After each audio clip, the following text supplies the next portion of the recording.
সবাইকে ধন্যবাদ আমার আবহাওয়ার খবরের দিকে লক্ষ্য রাখার জন্য। এই কটা দিন আবহাওয়ার খবরটা বলতে গেলে কষ্ট হয় নিজেরই বেশি। কি বলবো? কারণ সান্ত্বনা দেওয়ার মতো কিছু নেই। আর ভালো কিছু শোনানোর মতো অবস্থাও তৈরি হয়নি প্রকৃতিতে।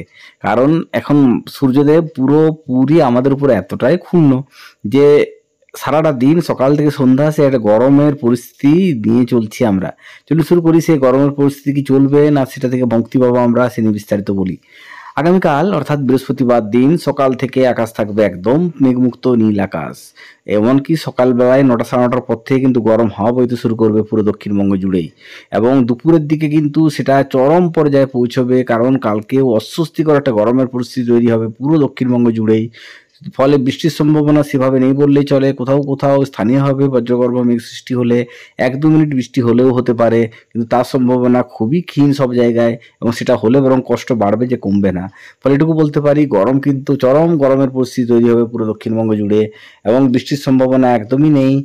চলুন শুরু করে আগামী কয়েকটা দিন কেমন থাকবে আমাদের পার্শ্ববর্তী এলাকার আবহাওয়া। আগামী কয়েকটা দিন বলতে শুক্রবার থেকে কিন্তু আরও করুণ পরিস্থিতি তৈরি হতে চলেছে পুরো দক্ষিণবঙ্গ জুড়ে। কারণ কালকেও তাপমাত্রা ঘোরাফেরা করবে ৪১ ডিগ্রির কাছাকাছি, কিন্তু সেটাই শুক্রবার দিন পৌঁছে যাবে ৪৩ থেকে ৪৪ ডিগ্রির কাছাকাছি পশ্চিমাঞ্চলের জেলাগুলিতে। বিশেষ করে ঝাড়গ্রাম জেলাতে কিন্তু এবার সবথেকে বেশি গরম পড়ার সম্ভাবনা। এমনকি পুরুলিয়াকেও টপকাতে চলেছে ঝাড়গ্রাম, কারণ পুরুলিয়াতে এতদিন পর্যন্ত সবথেকে যেমন ঠান্ডা বেশি পড়ে, গরমও বেশি পড়ে আমাদের পশ্চিমাঞ্চলের জেলাগুলির মধ্যে, কিন্তু এবার ঝাড়গ্রাম দেখবেন পুরুলিয়াকে টপকে যাবে, কারণ ঝাড়গ্রামে তাপমাত্রা পৌঁছে যাবে শুক্রবারের পর প্রায় ৪৩ থেকে ৪৪ ডিগ্রির কাছাকাছি।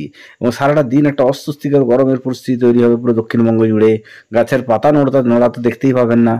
ঘরের ফ্যান নড়লেও গরমের থেকে মুক্তি পাওয়ার সম্ভাবনা কিন্তু একদমই নেই পুরো দক্ষিণবঙ্গ জুড়েই।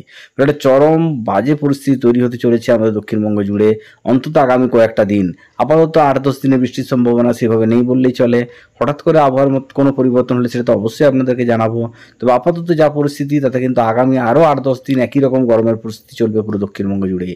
সবাই সুস্থ থাকুন, ভালো থাকুন, আর প্রচণ্ড পরিমাণে জল খান, আর দুপুরবেলায় কাজ ছাড়া বেরোবেন না বাইরে। আজকের মতো চললাম, সবাইকে শুভরাত্রি।